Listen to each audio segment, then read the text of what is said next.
अस्सलामुअलैकुम, hello world, welcome to JP learning collection of technologies.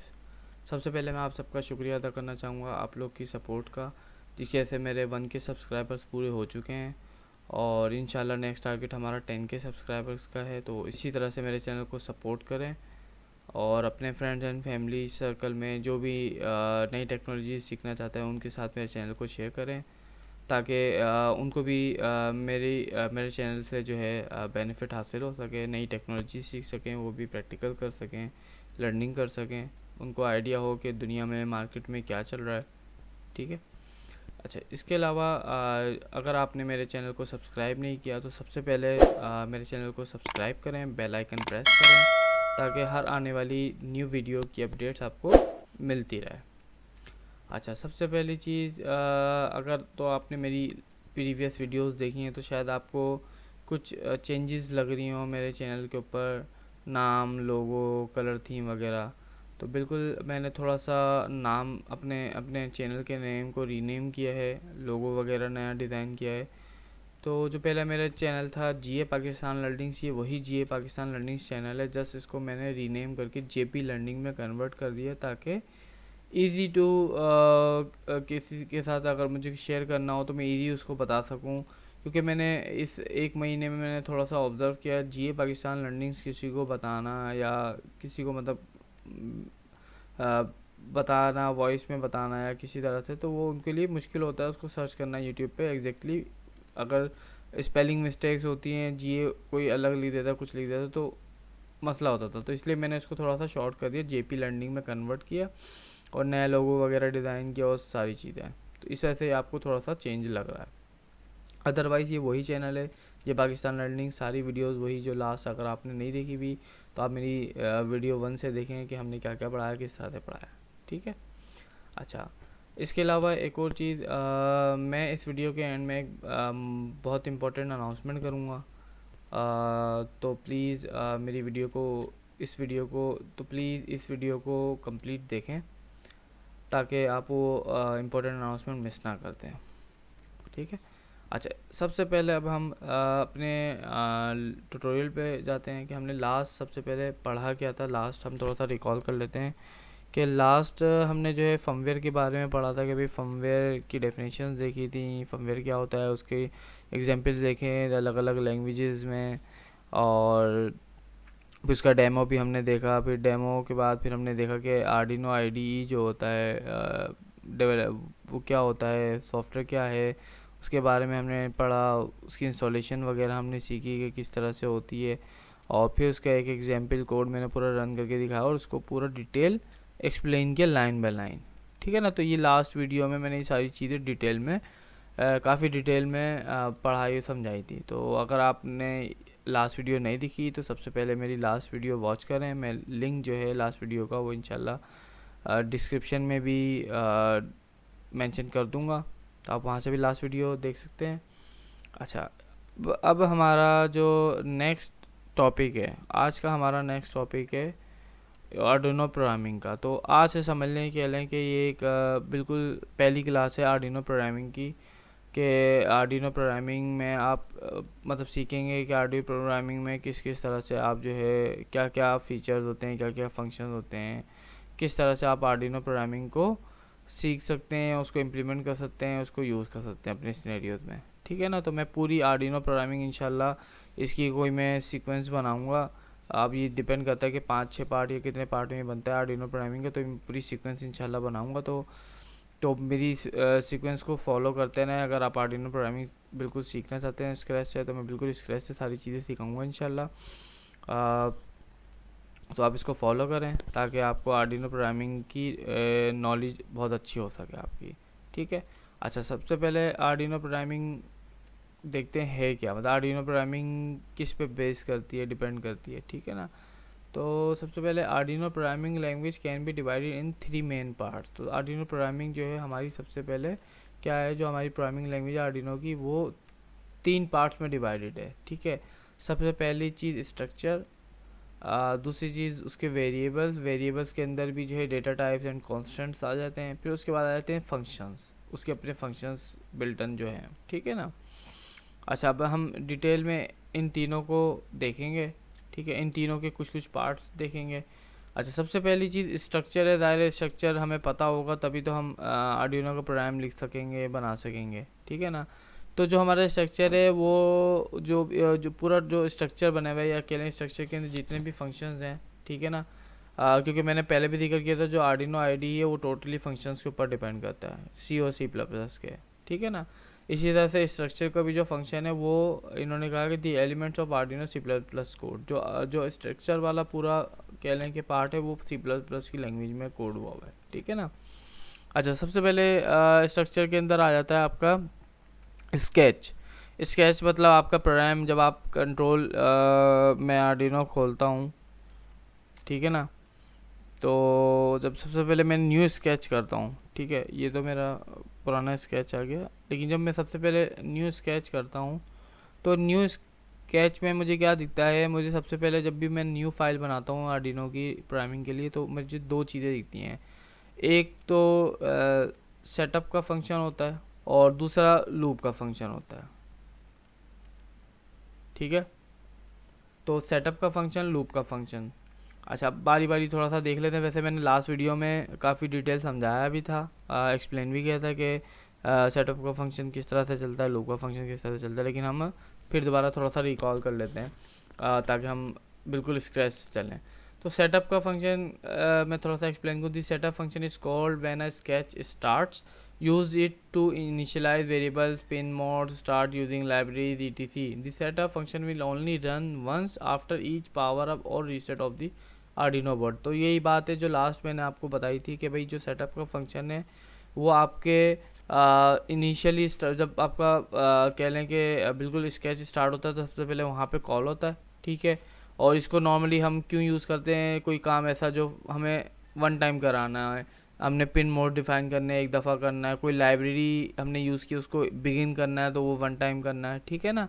Variables को initialise करने हैं तो वो हमने वन टाइम करना है, ठीक है। वो सारी चीज़ें हम सेटअप के फंक्शन में करते हैं। और ये भी बताया था कि सेटअप का फंक्शन जो है सिर्फ एक दफ़ा चलता है, जब तक वो दोबारा पावर रीसेट ना हो जाए या पावर उसकी ऑफ ना हो जाए या उसको रीसेट ना कर दिया जाए, तब तक वो सेटअप का फंक्शन मतलब वन टाइम चलता है, ठीक है। सैम्पल कोड मैंने आपको दिखा चुका हूँ कि भाई आप वेरिएबल डिफाइन करें, सेटअप के अंदर आपने पिन मोड एग्जाम्पल के तौर पर डिफाइन कर दिया। अब सेटअप का जो मतलब पिन मोड है, पिन मोड वाला काम सिर्फ एक दफ़ा रन होगा, ठीक है ना।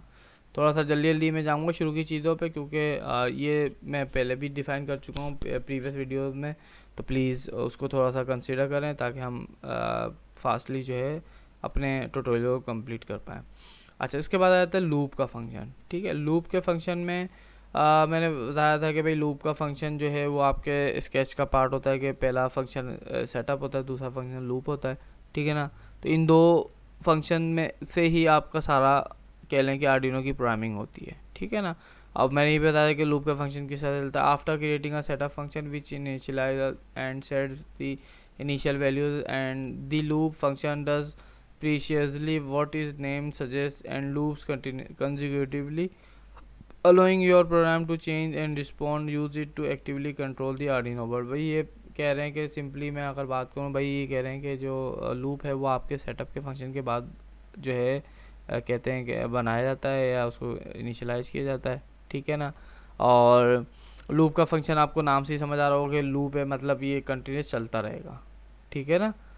तो ये सारी चीज़ें मैं आपको पहले ही बता दूँ कि भाई लूप का फंक्शन आप जो है जब आपका बोर्ड पावर ऑन होता है तो सबसे पहले सेटअप का वन टाइम फंक्शन चलता है और लूप का फंक्शन कंटिन्यूस आपका चलता रहता है। अगर लूप के अंदर आपने एग्जाम्पल के तौर पे कोई एक लाइन प्रिंट की हुई है हेलो वर्ल्ड, तो वो hello world hello world hello world hello world print होता रहेगा, ठीक है ना। एग्जाम्पल कोड में दिखाऊँ, जैसे मैंने पिन मोड डिफाइन किया, सेटअप में पिन बताया, और यहाँ लूप के अंदर मैं एलईडी को on off on off on of her एक सेकंड बाद ऑन, हर सेकंड बाद ऑफ, हर एक सेकंड बाद ऑन, हर सेकंड बाद ऑफ। तो ये मैं पूरा डिटेल डेमो वेमो सब करके प्रीवियस वीडियोस में दिखा चुका हूँ, ठीक है। अगर आपको शौक है तो आप खुद जो है ये एग्जाम्पल्स को रन करें अपने आर्डिनो बोर्ड के ऊपर और देख लें इसका आउटपुट क्या होता है, ठीक है। मैं जस्ट स्ट्रक्चर भी समझा रहा हूँ तो मैं अभी इन चीज़ों पे नहीं जाऊँगा। अच्छा, उसके बाद फिर हमारे पास स्ट्रक्चर के अंदर आ जाते हैं कंट्रोल स्ट्रक्चर, ठीक है। कंट्रोल स्ट्रक्चर्स हैं कुछ, ये मैंने लिखे हुए हैं लेकिन अभी इनको अभी आज नहीं पढ़ा रहा हूँ, इनको मैं इंशाल्लाह आने वाली वीडियोस में इनको कवर करेंगे हम। उसके बाद फिर स्ट्रक्चर के अंदर ही कंपैरिजन ऑपरेटर्स आ जाते हैं, ठीक है, ये भी इंशाल्लाह हम पढ़ेंगे सारे। अच्छा, उसके बाद आ जाते हैं फंक्शंस, ठीक है ना। फंक्शंस पहले पढ़ लेते हैं। फंक्शंस के for controlling the Arduino board and performing computations. अच्छा, फंक्शन जो है आपके आर्डिनो बोर्ड को कंट्रोल करने के लिए और कंप्यूटेशंस की परफॉर्मिंग के लिए यूज़ होते हैं, ठीक है ना। अच्छा, फंक्शंस के अंदर भी कह लें कि कुछ डिविजन्स हैं, ठीक है ना। अब सबसे पहले है कम्युनिकेशन का फंक्शंस, ठीक है। कम्युनिकेशन का एक वन ऑफ मैंने पार्ट उसमें लिखा है जो कि मैं, अच्छा इसमें हैं तो बहुत सारे, लेकिन मैं मोस्ट कॉमन वो बताऊंगा जो कि ज़्यादातर यूज़ होते हैं या मोस्ट कॉमनली यूज़ किए जाते हैं, ठीक है ना। होते हैं तो और भी हैं, मैं एंड में जब आपको दिखाऊंगा आर्डिनो का पेज तो उसमें बहुत सारे ऑप्शन हैं, लेकिन मैं सिलेक्टिव मैंने रखे हैं, जिससे ये कि आपको बेसिक आपको आर्डिनो की प्रोग्रामिंग आपको समझ आ जाएगी, सीख जाएंगे आप अच्छी। बाकी ये तो ये कि आपकी सेल्फ लर्निंग भी होती है, ठीक है ना। अच्छा, तो कम्युनिकेशन में सबसे पहले सीरियल है, ठीक है। अच्छा, सीरियल को भी हम नीचे आके ज़रा देखते हैं सीरियल क्या है। उसके अलावा उसका एक और पार्ट है टाइम। टाइम के अंदर उसके अपने फंक्शन हैं, फिर रैंडम नंबर्स के फंक्शन हैं, मैथ्स के फंक्शन हैं, ठीक है ना, डिजिटल आईओ के फंक्शन हैं, एनालॉग आईओ के फंक्शन हैं। तो ये सारे जितने भी मैंने यहाँ पे लिखे हैं वो सारी चीज़ें हम यहाँ पे इंशाल्लाह पढ़ेंगे आगे आने वाली वीडियोस में, ठीक है। तो सबसे पहले मैं आ जाता हूँ सीरियल पे, ठीक है, कम्युनिकेशन वाले पार्ट के सीरियल वाले फंक्शन पे। तो सीरियल फंक्शन क्या करता है, use for communication between the Arduino board and a computer और अदर डिवाइसेस। भाई all Arduino boards have at least one serial port also known as UART और USART, ठीक है, एंड सम हैव सेवरल। अच्छा, ये कह रहे हैं कि भाई जो सीरियल है वो आपकी कम्युनिकेशन के काम आता है। जो आपके आर्डिनो बोर्ड होता है और आपका कंप्यूटर वो सीरियल पे कम्युनिकेट कर रहे होते हैं, ठीक है। और दूसरी डिवाइसेस भी जो है आपका मतलब कंप्यूटर ना हो, अगर आपका कंट्रोलर है और दूसरी कोई डिवाइस है तो वो भी अगर उनको कम्युनिकेट कराना है तो आप उनको वायर के थ्रू जो है सीरियली कम्युनिकेट करा सकते हैं, ठीक है ना। बाकी जो हर आर्डिनो बोर्ड है उसका लाजमी एटलीस्ट एक सीरियल पोर्ट होगा। ज़ाहिर है अगर एक भी सीरियल पोर्ट नहीं होगा तो हम किस तरह से अपने आर्डिनो बोर्ड को प्रोग्राम करेंगे, उसका कोड अपलोड करेंगे, फर्मवेयर अपलोड करेंगे, ठीक है, उसका आउटपुट देखेंगे। तो एटलीस्ट एक लाजमी होता है जिसको हम जो है नॉर्मली यूआर्ट इंटरफेस कहते हैं, ठीक है, या यूज़ार्ट इंटरफेस भी कहलाता है, ठीक है। और कुछ में जो है वो एक से ज़्यादा भी सीरियल पोर्ट्स होती हैं, ठीक है। वो भी हम सारे इंशाल्लाह आगे आने वाले वक्तों में देखेंगे कि किस में क्या है। अच्छा, उसके बाद अच्छा अब सीरियल के भी समझ लें कुछ अपने फंक्शन है। कम्युनिकेशन एक पार्ट हो गया, उसके अंदर एक सीरियल है। अब सीरियल के भी कह लें कि सीरियल से भी बहुत सारे इनहेरिट हो रहे हैं उसके अपने फंक्शन, ठीक है। मतलब सीरियल को आप किस किस तरह से यूज़ करते हैं। सीरियल बिगिन है, प्रिंट एलन है, अवेलेबल है, रीड बाइट्स है, रीड स्ट्रिंग है, रीड स्ट्रिंग अनटिल है, राइट है, ठीक है ना। ये मैंने कुछ स्पेसिफिक लिखे हैं जो कि मेरे ख्याल में बहुत ज़रूरी होते हैं सीखना, अगर आपको ये चीज़ें बेसिक आनी चाहिए। बाकी और भी हैं, वो फिर अगर आपकी नीड है तो आप उसको यूज़ करें, वरना नॉर्मली मेरे हिसाब से तो अब तक मैंने जो यूज़ किया मैं वही आपको यहाँ पे पढ़ा रहा हूँ, ठीक है ना।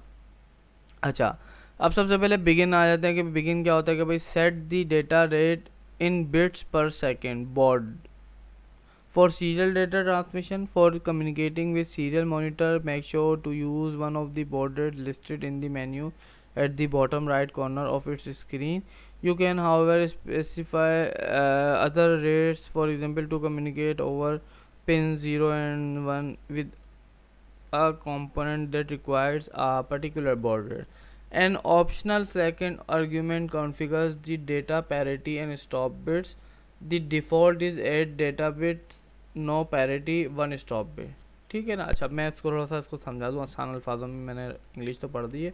अच्छा, जो बिगिन का फंक्शन होता है उसमें क्या करते हैं कि आप बॉड रेट सेट करते हैं, ठीक है। हमने पिछले कुछ कोड्स में देखा भी, ठीक है। मैं एग्जाम्पल तौर पे अब हमारा वही एलईडी वाला मैं कोड खोल लेता हूँ, ठीक है ना। तो इस एलईडी वाले कोड में आप देख भी रहे हैं कि सीरियल का जो अपना फंक्शन है बिगिन, जिसको हम पढ़ लें। अब सीरियल बिगिन के अंदर एक नंबर डिफाइन है, ठीक है। मैंने बताया भी था कि ये नंबर जो है ये कह लें ये बॉड रेट होता है, जिसमें आपको कह लें कि स्पीड होती है, ठीक है ना, डेटा की स्पीड होती है कि आप क्या कंट्रोलर के साथ डेटा की स्पीड सेट कर रहे हैं उसकी सीरियल की। तो ये वो स्पीड होती है बिट पर सेकेंड, ठीक है ना, बिट पर सेकेंड, इसको हम बॉड रेट कहलाते हैं कि भाई आप बॉड रेट क्या सेट कर रहे हैं सीरियल का, क्या वो सीरियल जो है किस स्पीड पे जो है ना कम्युनिकेशन करेगा, ठीक है। तो ये वो बेसिकली बॉड रेट की वैल्यू सेट करनी होती है ट्रांसमिशन के लिए आपके डाटा के, ठीक है। अच्छा, अब ये कह रहे हैं आगे कि भाई जब भी आप सीरियल मॉनिटर खोलते हैं, सीरियल मॉनिटर हमने जैसे देखा भी था कि भाई ये सीरियल मॉनिटर का मैंने बताया भी था कि आपको ये राइट साइड पे ऑप्शन है, इसको मैं यहाँ से क्लिक करके भी खोलता हूँ और कंट्रोल एम भी दबा सकता हूँ तो मेरा सीरियल मॉनिटर ओपन हो जाएगा। मैं अपनी पोर्ट सेलेक्ट कर लूँ, सही, ये मेरी पोर्ट है। अच्छा, ये मैंने सीरियल मॉनिटर खोला। अच्छा, अब क्योंकि अगर एग्जाम्पल अब ये यही कह रहे हैं कि भाई जो अभी आपने बॉर्डर यूज़ किया अपने कोड में, वही बॉर्डर आप अपने इसमें सेलेक्ट करें। देखिए अब मेरे पास यहाँ पे एग्जाम्पल के तौर पे बॉर्डर सेलेक्ट हुआ है, एक ठीक है, मैं लास्ट प्रोग्राम जो मेरे पास अपलोडेड है वो मैं इसमें एक बार अपलोड कर दूँ। चले यही कोड अपलोड करते हैं और मैं आपको दिखाता हूँ कि इसमें डिफ़ाइन किया हुआ है मैंने 115200 और मैं यहाँ पे अगर 9600 बॉर्डर कन्वर्ट करूँगा या कोई दूसरा बॉर्डर 115200 के अलावा, तो ये जो कम्युनिकेशन मेरी मॉनिटर के साथ होनी चाहिए वो मुझे नहीं दिखाएगा। क्यों? क्योंकि मैंने जो सीरियल मॉनिटर पे जो कम्युनिकेशन का बॉर्डर सेलेक्ट किया वो रॉन्ग सेलेक्ट किया हुआ है, ठीक है। अच्छा, मैं जैसे इसके अलावा कोई भी सिलेक्ट कर लूँ तो मेरा आउटपुट यहाँ पे एक इस तरह से गार्बेज आएगा, एग्जैक्ट वैल्यू नहीं आएगी जो मेरी आनी चाहिए। एग्जैक्ट वैल्यू कब आएगी? जब मैं जो ये बॉर्डर मैंने यहाँ पे सेट किया वही बॉर्डर मैं यहाँ पे सिलेक्ट करूँ 115200, तो एक्चुअल मेरा आउटपुट जो है फिर वो मुझे दिखना शुरू हो जाएगा, ठीक है ना। तो ये कह रहे हैं कि जो सीरियल बिगिन का फंक्शन है, सीरियल बिगिन का फंक्शन है उसमें आप बॉर्डर सेट करते हैं, बॉर्डर की कुछ वैल्यूज़ होती हैं, ठीक है ना। इसका सिंटेक्स देखें तो अच्छा, इसके अलावा बॉर्डर के अलावा सीरियल बिगिन में एक और पैरामीटर होता है कॉन्फ़िगरेशन का, ठीक है ना। नॉर्मली जब आप सिंपल काम कर रहे होते हैं तो उसमें आपको कॉन्फ़िगरेशन नहीं देनी होती, बाय डिफ़ॉल्ट एक कॉन्फ़िगरेशन उसमें प्री डिफ़ाइन होती है तो आपको ज़रूरत नहीं पड़ती। सिंपल जैसे मेरे यहाँ पे इस वाले फर्मवेयर में मुझे ज़रूरत नहीं थी तो मैंने सिंपल खाली बॉर्ड रेट की वैल्यू लिखी है, मैंने कोई कॉन्फ़िगरेशन नहीं बताई, दूसरा पैरामीटर नहीं दिया, ठीक है।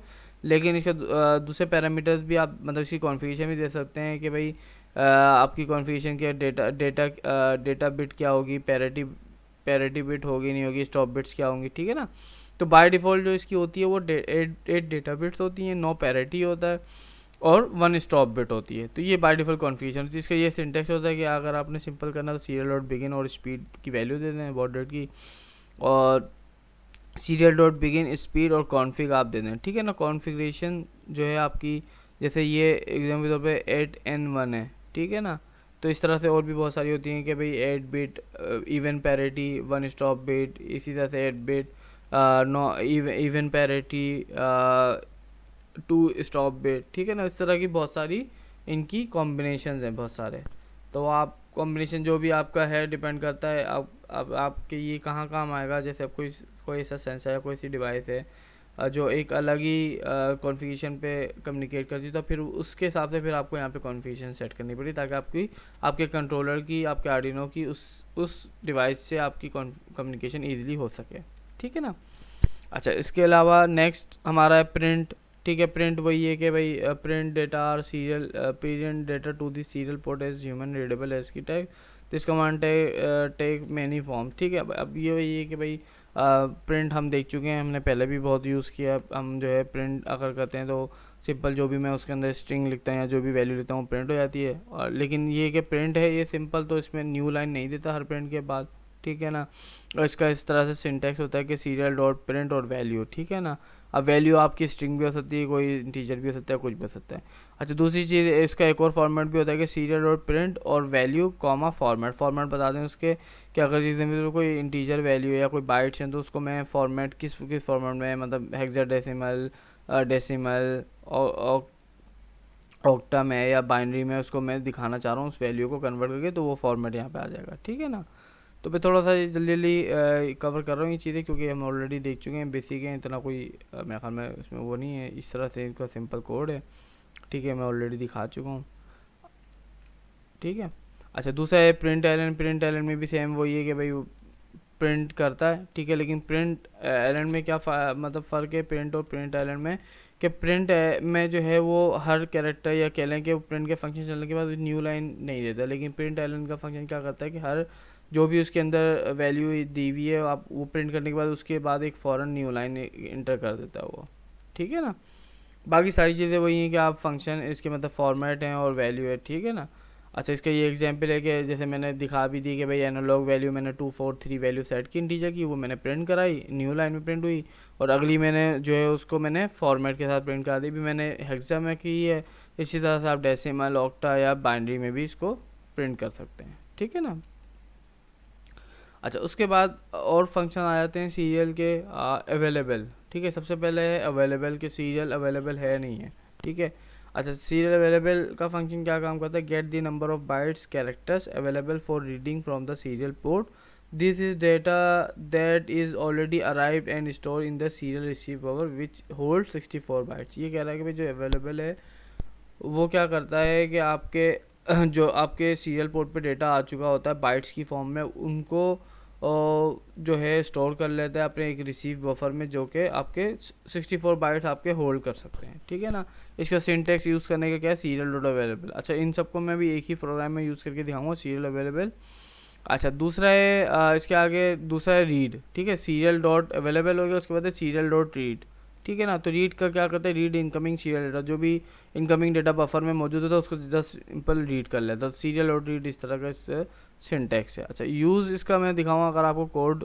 अच्छा, मैं ये कोड यहीं से सॉरी, मैं इस कोड को कॉपी करता हूँ और जो है एक अपने नए स्केच में इसको पेस्ट करता हूँ, ठीक है। आगे आपको डेमो भी दिख जाए कि सीरियल का किस तरह से फंक्शन काम करता है।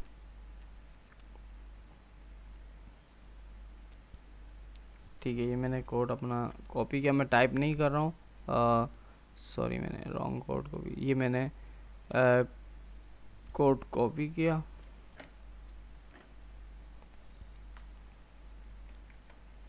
और ये मैंने एक नए स्केच में पूरा कोड रिप्लेस कर दिया, ठीक है। तो मेरा सेटअप का फंक्शन भी आ गया। कंट्रोल टी से मैं थोड़ी फॉर्मेटिंग कर लेता हूँ, इसको मैं सेव कर लेता हूँ सबसे पहले, और मैं इसको कह देता हूँ कि भाई सीरियल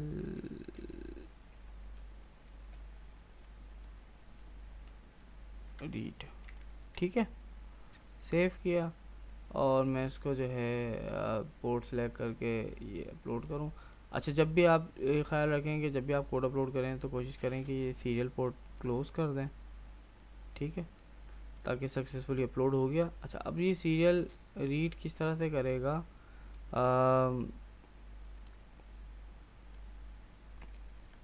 अच्छा, अभी सीरियल रीड, ये मेरा कोड अपलोड हो चुका है, इसने डन अपलोडिंग बोल दिया, ये मेरा सीरियल मॉनिटर है। अच्छा, यहाँ पे मैंने क्या किया हुआ है कि बॉर्ड रेट मैंने 9600 डिफ़ाइन किया हुआ है, ठीक है ना। यहाँ पे मैं थोड़ा सा इसको एडजस्ट कर दूँ विंडो को,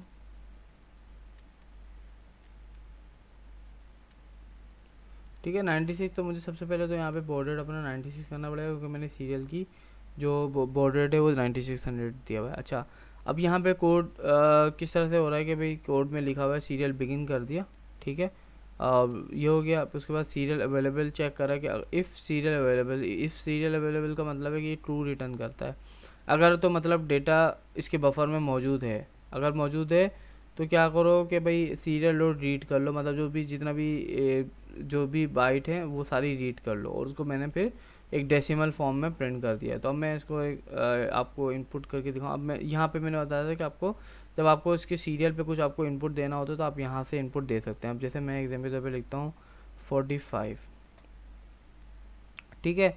अब वो 45 को उसने क्या करा कि 3 हिस्सों में रीड करके जो है ना यहाँ पे प्रिंट कर दिया। 3 हिस्से कैसे, 4 एक वैल्यू हो गई, 5 एक वैल्यू हो गई, और उसके साथ मैंने बताया था कि ये न्यू लाइन देखें सिलेक्ट हुई हुई है, तो 45 के साथ उसने एक न्यू लाइन का भी जो है एक कैरेक्टर लगा के भेज दिया। तो 3 कैरेक्टर रीड हुआ, तीनों उसने उसको डेसिमल में कन्वर्ट करके प्रिंट कर दिया। अगर मैं इसको 9 लाइन करता हूँ और फिर मैं 45 भेजता हूँ तो अब सिर्फ 5253 वैल्यू है, क्योंकि ये 10 जो है आपका डेसिमल ये आपके न्यू लाइन का है, ठीक है ना। अच्छा, इसको मैं अगर चेंज करूँ, इसको फॉर्मेट डेसिमल से हटा के सिंपल रखता हूँ, फिर देखें इसको मैं अपलोड कर रहा हूँ, कंट्रोल यू शॉर्ट की है इसकी अपलोड की। अब देखते हैं कि ये डन अपलोडिंग हो जाए। अब देखते हैं कि अब ये क्या दे रहा है। ठीक है ना। अब मैंने फॉर्मेटिंग हटा दी है, सिंपल जो आ रहा है, ठीक है। अभी भी वो बाय डिफ़ॉल्ट हमारे, क्योंकि ज़ाहिर है मैं जो है बाइट्स रीड कर रहा हूँ, उसको मैं ऐसे ऐसे ही प्रिंट कर दे रहा हूँ, तो ये उसको कन्वर्ट करके डेसिमल में ही दिखा रहा है मुझे, ठीक है ना। अच्छा, अब आगे आते हैं, इसको मज़ीद मैं और एक्सप्लेन करता हूँ और इसकी मज़ीद इसकी जो है डिटेल आपको बताता हूँ। अच्छा, नेक्स्ट है हमारा रीड बाइट्स। अच्छा, रीड बाइट्स क्या है, ये रीड की तरह का ये, लेकिन रीड बाइट्स में क्या होता है कि आपको पता होता है कि read bytes read characters from the serial port into a buffer, the function in terminate if the determined length has been read or it's time out. ये कह रहा है कि भाई ये फंक्शन वही काम करता है कि आपके सीरियल पोर्ट से डेटा रीड करके बफर से डेटा रीड करता है, ठीक है, जो आपके बफर में स्टोर हुआ होता है। और ये फंक्शन जब टर्मिनेट होता है, जब इसकी जो लेंथ इसमें डिफ़ाइन की हुई होती है, मतलब कि इतनी लेंथ तक का रीड करना है डेटा, अगर वो लेंथ पूरी हो जाती है तो ये इसको टर्मिनेट कर देते हैं। या अगर आपने टाइम आउट का फंक्शन कॉल किया भाई सीरियल टाइम आउट का, तो अगर वो सीरियल टाइम आउट हो गया तो तब भी वो ये फंक्शन को एग्जिट कर देता है। इसका सिंटेक्स यूज़ करने की इस तरह से होता है, सीरियल और रीड बाइट्स। अच्छा, बफर जो है आपका आपको एरे पास करना पड़ता है कि आपने जिस एरे के अंदर आपने सारा डेटा फिल कराना, उसकी लेंथ बतानी होती है कि आपने कितनी लेंथ का डेटा रीड करना है, ठीक है ना। इसकी एग्जांपल कुछ इस तरह से कि भाई मैंने एग्जाम्पल के तौर पे बफर साइज बता दिया कि 50 है, ठीक है। मैंने कैरेक्टर एक एरे डिफाइन कर दिया 50 का, ठीक है ना, कैरेक्टर एरे डिफाइन कर दिया 50 का, और मैंने बिगिन किया 9600 के ऊपर, और फिर मैंने बोला कि इफ सीरियल अवेलेबल, तो भाई आर लेंथ जो है सीरियल रीड बाइट्स करे, ठीक है ना। और रीड बाइट कितना करेगा ये, रीड बाइट जो करेगा ये आपका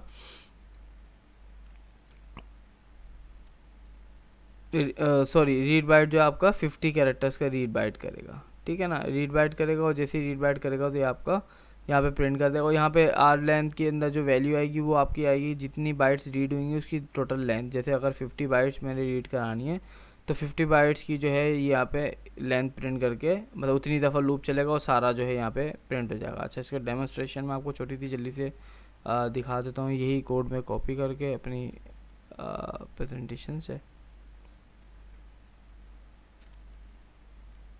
ठीक है। फ़िलहाल मैं भी इसी के ऊपर ही पेस्ट कर देता हूँ ताकि हमारा टाइम कम से कम यूज़ हो। कंट्रोल टी से फॉर्मेटिंग कर दी मैंने और मैं कंट्रोल यू कर रहा हूँ। अच्छा, इसको मैं थोड़ा छोटा कर दूँ ताकि मैं छोटा सा एक वर्ड लिखूँ और वो जो है ना मेरा यहाँ पे रिसीव होके दिख जाए, ठीक है ना। अच्छा, यहाँ पे मैंने 5 बफर साइज़ दिया, तो 5 का मतलब है कि मैं कोई 5 वर्ड का नाम लिख दूँ, जैसे कि मतलब नजफ़ लिख दिया, ठीक है। तो यहाँ पे आई रिसीव नजफ़ पूरा आ गया, ठीक है, क्योंकि 5 कैरेक्टर मैंने डिफाइन किया था। मैं यहाँ पे लिखता हूँ नजफ़, या नजफ़ हैदर नहीं, चले हमारे चैनल का नाम लिखते हैं जेपी लर्निंग, ठीक है। अब जेपी लर्निंग क्योंकि ज़्यादा 5 कैरेक्टर से ज़्यादा, तो ये कहाँ तक रीड करेगा, जेपी स्पेस LE तक रीड करेगा, ठीक है। तो इसका आउटपुट देखते हैं मैं जब इसको सेंड करता हूँ। अच्छा, अब यहाँ पे क्योंकि हमने प्रिंट यूज़ नहीं किया, वो सीरियल प्रिंट यूज़ किया हुआ है, प्रिंट एलन यूज़ किया हुआ, तो जिसकी वजह से ये हमें एक ही लाइन में प्रिंट करके दिखा रहा। तो अच्छा, एक कोड में मैंने प्रिंट एलन की लाइन ऐड की ताकि जब ये पूरा लूप चले तो एक न्यू लाइन प्रिंट हो जाए ताकि हमें क्लियरली आउटपुट नज़र आ जाए। तो मैं इसको अपलोड करता हूँ जल्दी से ताकि इसका हम आउटपुट देख लें। अपलोड हो गया। यहाँ पे मैं लिखता हूँ जेपी लर्निंग, ठीक है। अब देखें ये 5 कैरेक्टर का इसके रीड कर रहा है, मतलब जो बफर मैंने इसको बताया था कि भाई 5 लेंथ की रीड करनी है, तो इसने क्या करा, पहले 5 लेंथ रीड की जेपी लर्निंग की, जेपी स्पेस LE, ठीक है ना। और फिर उसके बाद का ARNIN रीड किया, उसके बाद फिर आखिरी में जब जो बचा G, तो वहाँ तक के इसने रीड करके एंड कर दिया, ठीक है ना। तो यहाँ पे अगर आपको पता है कि भाई एग्जाम्पल तौर पे सीरियल पे क्या डेटा आ रहा है, कितने लेंथ का आ रहा है, तो आप वहाँ पे रीड बाइट का फंक्शन यूज़ करके आप उसमें एग्जैक्टली लेंथ बता दें ताकि आपका जो है फंक्शन ईजिली एग्जीक्यूट हो सके। ठीक है ना। तो आप रीड मतलब एफिशिएंसी आ सके आपके कोड में कि जब आपको पता है कि भाई सामने से कोई डिवाइस है फिक्स लेंथ का डेटा सेंड करती है तो वो आप वहाँ पे रीड बाइट यूज़ कर सकते हैं, ठीक है ना। अच्छा, इसी तरह से रीड स्ट्रिंग है। रीड स्ट्रिंग क्या है कि भाई सीरियल और read string read characters from the serial buffer into a string, the string terminate if it's time out. ये कह रहा है कि भाई सीरियल रीड स्ट्रिंग का जो फंक्शन है वो बफर से स्ट्रिंग रीड करता है, ठीक है ना। और ये फंक्शन जब टर्मिनेट होता है, जब टाइम आउट हो जाता है, वही टाइम आउट वाले, तो इसका सिंटेक्स सीरियल और रीड स्ट्रिंग है, ठीक है ना। इसका ये सिंपल सा एक कह लें कि इसका डेमो है। मैं डेमो इसका भी जल्दी से दिखा देता हूँ आपको, कोड इसका भी रन करके, ताकि आपको इसको भी समझ आ जाए कि इसका किस तरह से। अच्छा, अब यहाँ पे सीरियल रीड स्ट्रिंग आप वहाँ यूज़ करेंगे जहाँ पे मुझे पता है कि भाई मेरा जो डेटा है वो कोई स्ट्रिंग आने वाला है, ठीक है ना। मेरा सामने से जो डेटा है वो रीड स्ट्रिंग आने वाला है। तो वहाँ पे जो है मैं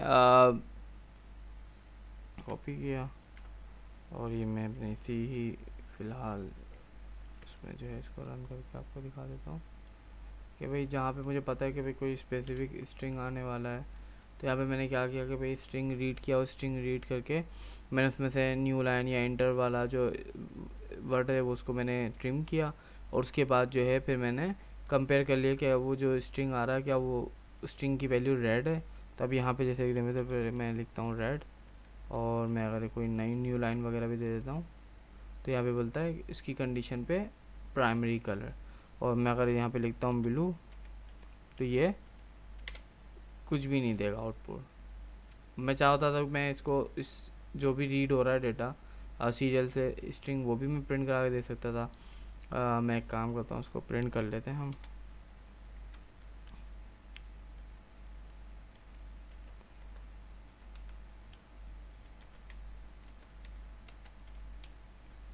ठीक है, टेस्ट str। अच्छा, मैं फ़िलहाल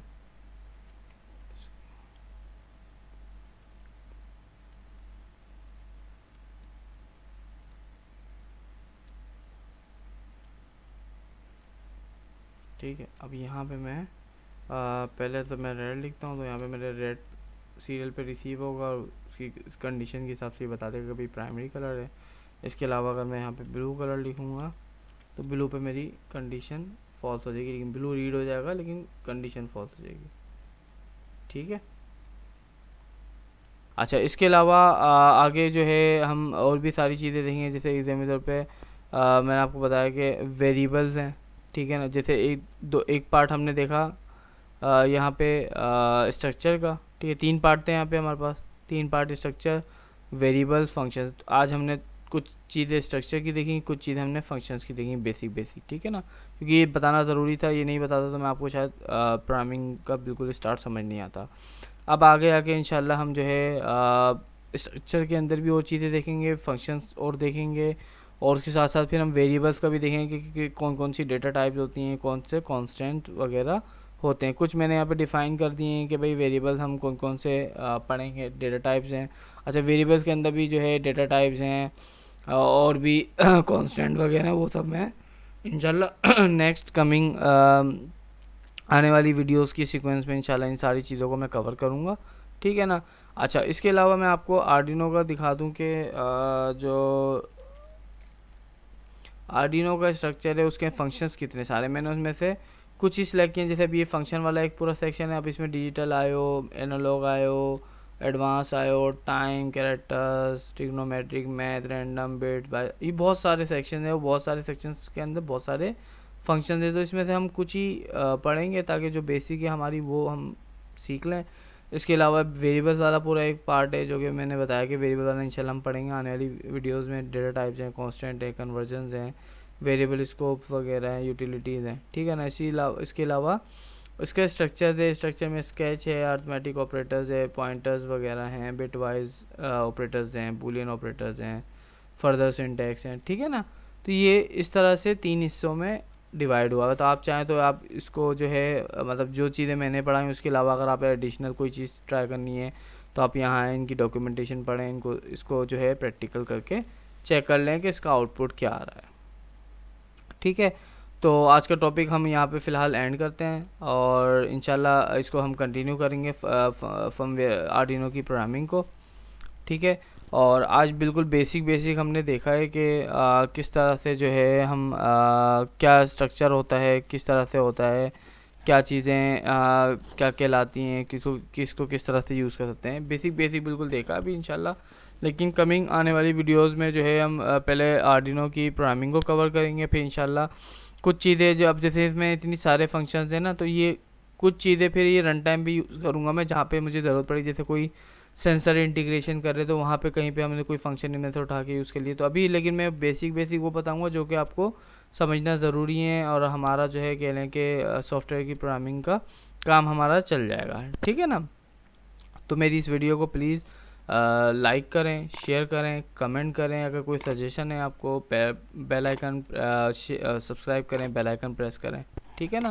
और अपने फ्रेंड्स एंड फैमिली में ज़रूर शेयर करें मेरी वीडियोस को भी, मेरे चैनल को भी, और मुझे सपोर्ट करते रहें इसी तरह से, ताकि हमारा चैनल जो है टॉप पर आए और हम जो है लोगों को नई टेक्नोलॉजीज़ के बारे में सिखाते रहें। अच्छा, तो यहाँ पे हम अपनी वीडियो एंड करते हैं। अच्छा, इसके अलावा जो लास्ट मैंने आपको कहा था कि जो हमारी इम्पोर्टेंट अनाउंसमेंट है, वो अनाउंसमेंट ये है कि कराची के अंदर कराची पाकिस्तान के अंदर जो है मैं अगर डेट बताऊं तो एक एग्ज़िबिशन होता है IEEE का, ठीक है ना। तो IEEE का एग्ज़िबिशन होता है, 3 डेज़ का एग्ज़िबिशन होता है। तो कराची के अंदर एक्सपो सेंटर के अंदर, कराची एक्सपो सेंटर के अंदर ये एग्ज़िबिशन इस साल का हो रहा है, 2022 का। तो जो डेट्स हैं वो 30 अगस्त से लेके 1 सितंबर तक है। मतलब 30 अगस्त, 31 अगस्त एंड 1 सितंबर, मतलब ट्यूसडे, वेडनेसडे एंड थर्सडे, 3 दिन एग्जीबिशन है। और इस एग्जीबिशन में सबसे अच्छी बात ये है कि हमारी कंपनी जो लिंकथिंग्स है, हमारा भी एक स्टॉल होगा।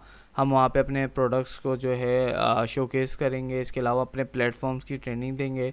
तो अगर आप इंटरेस्टेड हैं, मेरा सजेशन ये है कि आप आएँ इस एग्ज़िबिशन में, हमारे स्टॉल को विज़िट करें। इसके अलावा बाकी IEEE के जो पूरा जो जो पूरा इवेंट है उसको आप देखें कि कौन कौन सी मार्केट्स आई हुई हैं, कौन कौन सी कंपनीज़ आई हुई हैं, मार्केट में क्या क्या काम हो रहा है, लोगों ने क्या नई टेक्नोलॉजीज़ पे काम किया है, क्या नई टेक्नोलॉजीज़ इन्वेंट की हैं, वो सारी चीज़ें आप आके इंशाल्लाह उस इवेंट में देख सकते हैं, ठीक है।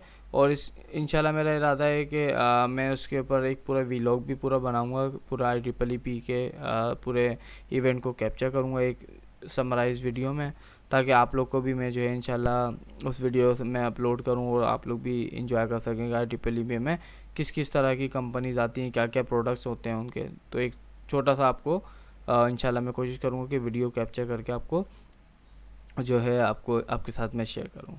तो इस वीडियो को हम एंड करते हैं, और मेरी तरफ से आप सबको खुदा हाफिज़।